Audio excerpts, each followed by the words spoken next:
दिवसाची सुरुवात अशी बरोबर माझे आजोबा पाळक होते आणि एक मिशन कंपाऊंड आमचं असायचं आणि त्याच्यामध्ये शाळा होते, मुला मुलींसाठी हॉस्टेलसुद्धा होते आणि एक मोठं कंपाऊंड त्या ठिकाणी होतं.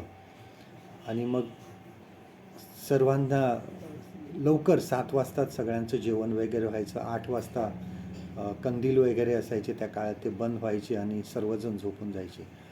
आणि आमच्या गावामध्ये एक टुरिंग टॉकीज होतं. टुरिंग टॉकीज म्हणजे छत वगैरे काही नाही, फक्त बाजूला थोडे पत्रे असायचे आणि समोर असा पांढरा पडदा लावलेला असायचा. टुरिंग टॉकीज त्याला म्हणायचे आणि उघड्यावर असायचं ते. आणि मग ही जी हॉस्टेलमधली मोठी मुलं असायची, तर ती सगळेजण झोपले की रात्री कंपाऊंडवरून किंवा गेटवरून उडी मारून काहीजण पिक्चर बघायला जायचे आणि रात्री परत येऊन राहायचे, तोपर्यंत सगळे झोपलेले असायचे. आणि काही दिवस असे झाले आणि त्यांना असं वाटायला लागलं की हे कोणाला माहीत नाही, कोणाला कळणार नाही, कोणाला समजणार सुद्धा नाही.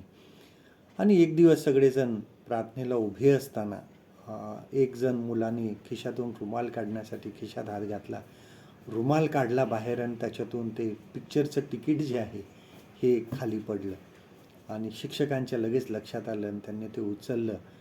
आणि मग सर्व काही जे काही सगळे मुलं उघडकीस आले, कोण काय करत होतं आणि सर्वांना मग शिक्षा करण्यात आली. त्यांना असं वाटलेलं की आता सर्व काही सुरळीत चाललं, कोणाला काही समजणार नाही. परंतु पवित्र शास्त्र आपल्याला सांगतं की पाप कधीही लपून राहत नाही. अशी कुठलीही गोष्ट नाही की जी लपून राहील.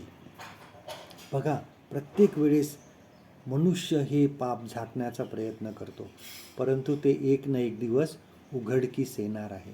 आपण दावीद राजाचं उदाहरण बघतो. दावीद राजाने व्यभिचार केला.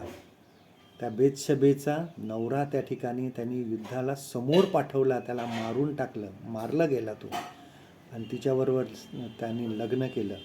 परंतु त्याला असं वाटलं की सर्व सुरळीत झालेलं आहे, कोणाला काही समजणार नाही. आपण म्हणतो ना, सगळं काही नॉर्मल झालं. परंतु देवाने संदेष्टाच्याद्वारे ते पाप उघडकीस आणलं.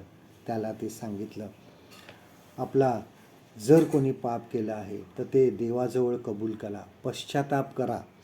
कारण केलेले पाप उघड झालेलं नसेल, पण नंतर असे वाटेल की आपल्याला जाऊ दे, कोणाला कळणार आहे.